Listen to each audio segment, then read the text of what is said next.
یہ ایک سچی کہانی ہے جو میرے ایک دوست نے مجھے سنائی۔ آئیے اس کی زبانی، اس کی ایک ناقابل فراموش کہانی آپ بھی جانیے۔ میں اور میرا شوہر، ہمیں گھر بنانے کا بہت شوق تھا۔ ہم نے پنجاب سوسائٹی میں ایک گھر تعمیر کروایا۔ شروع میں ہمارے رشتہ داروں نے کافی منع کیا اور کہا کہ ایسی ویران جگہوں میں گھر تعمیر نہیں کروانا چاہیے۔ ہم رینٹ پہ رہا کرتے تھے، اس لیے ہمارے لیے گھر بنانا بہت ضروری تھا۔ خیر، ہم بہت خوش تھے۔ ہم نے جہاں گھر بنوایا تھا، نئی سوسائٹی ہونے کے باعث وہاں پہ آبادی بہت کم تھی۔ اس وقت میرے بچے بھی چھوٹے تھے اور ہم بہت خوشی خوشی اس گھر میں شفٹ ہو گئے۔ لیکن ہم سے ایک غلطی ہوئی کہ جلد بازی میں ہم بغیر قرآن خوانی کروائے اس گھر میں شفٹ ہو گئے۔ خیر، ہر جمعرات کو میں قرآن پاک کی تلاوت کیا کرتی تھی اور اس ہی کے ساتھ ساتھ میں اگربتیاں بھی جلایا کرتی تھی، کیونکہ مجھے خوشبو بہت پسند تھی۔ قرآن پاک کی تلاوت اور اس کے ساتھ ساتھ خوشبو، شروع میں تو سب کچھ ٹھیک ٹھاک اور نارمل چل رہا تھا، لیکن اچانک سے واقعات کا آغاز شروع ہوا۔ کبھی ایسا لگتا کہ باہر کے دروازے بج رہے ہیں، کبھی ایسا محسوس ہوتا کہ کوئی ہے۔ بار بار جب دروازہ بجتا تو ہم جا کے دیکھتے، لیکن وہاں کوئی نہیں ہوتا۔ یہاں تک کہ کبھی کبھار تو فجر کے ٹائم پر بھی بہت خوف آتا، ایسا لگتا کہ کوئی تو ہے ہمارے ارد گرد۔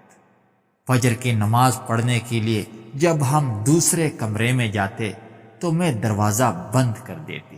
نماز پڑھ کے جیسے ہی فری ہوتی تو دروازہ ہمارے آنکھوں کے سامنے کھل جاتا خود بخود۔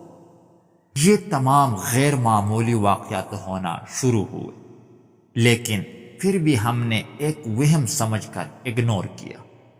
یہ تو خیر چھوٹے چھوٹے واقعات تھے جو میری زندگی میں گزرے، لیکن ایک بڑا واقعہ ہوا جس سے چاہ کر بھی میں فراموش نہیں کر سکتی۔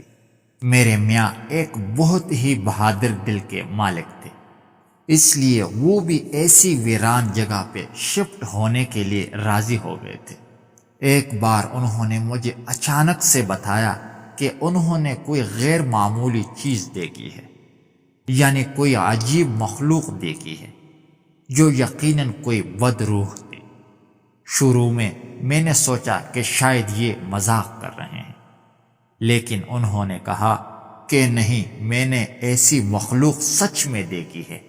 ہمارے گھر میں وہ دو تھے، کالے سائے، ایک کا قد چھوٹا تھا اور ایک کا قد اور ان کا خلیہ بھی کچھ عجیب سا تھا، جبکہ ان کی زبان نیچے لٹک رہی تھی۔ وہ دونوں سائے انسان نما تھے، لیکن بہت ہی بھیانک لگ رہے تھے۔ میرے میاں جو کہ بہت بہادر تھے، اس کے باوجود وہ خوف میں آ گئے تھے۔ انہوں نے بتایا کہ کل رات وہ پانی پینے اٹھے تو انہوں نے دیکھا کہ ان میں سے جو چھوٹا قد والا تھا وہ میری طرف تھا اور لمبے قد والا وہ میرے میاں کی طرف تھا۔ جو چھوٹے قد والا تھا وہ جھک کے میرے بچوں کے سامنے عجیب طریقے سے کھڑا تھا۔ میرے شوہر نے سمجھا شاید یہ ان کا وہم ہو، کیونکہ وہ جو لمبے قد والا تھا وہ میرے شوہر کو دیکھ رہا تھا۔ میرے شوہر نے آنکھیں بند کر دی، جب دوبارہ کھولیں تو وہی منظر۔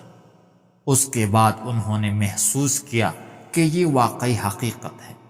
جب میرے میاں کو یقین ہو گیا کہ وہ اپنی آنکھوں سے دیکھ رہے ہیں کہ یہ حقیقت ہے، تو انہوں نے اسی وقت سورۃ الجن پڑھنا شروع کیا۔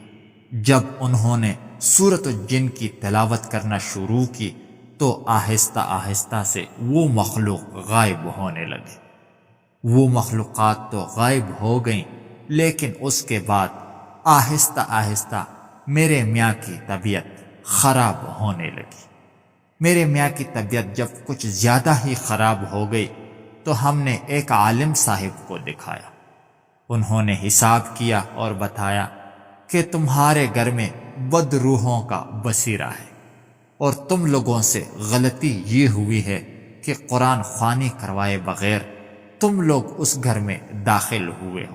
اب جن بد روحوں کا وہاں بصیرہ ہے وہ اس گھر کے مالک کو نہیں چھوڑے گی، وہ یقیناً اسے نقصان پہنچائے گی۔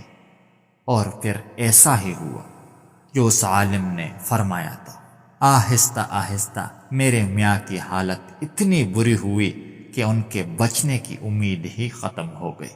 پھر وہی ہوا کہ وہ اللہ تعالیٰ کو پیارے ہو گئے اور ان کا انتقال ہو گیا۔ یہ ہمارے زندگی کا سچا واقعہ ہے جو بہت تکلیف دہ ہے، اور چاہ کر بھی ہم اسے نہیں بلا سکتے۔ آپ لوگوں سے درخواست ہے کہ جب کبھی بھی کسی گھر میں رہائش کی غرض سے داخل ہوں تو برائے کرم قرآن خوانی کروا لیا کریں۔ شکریہ۔ اگر آپ کو یہ ویڈیو اچھی لگی ہو تو پلیز چینل کو ضرور سبسکرائب کیجیے گا۔ میں روزانہ اسی طرح کی ویڈیو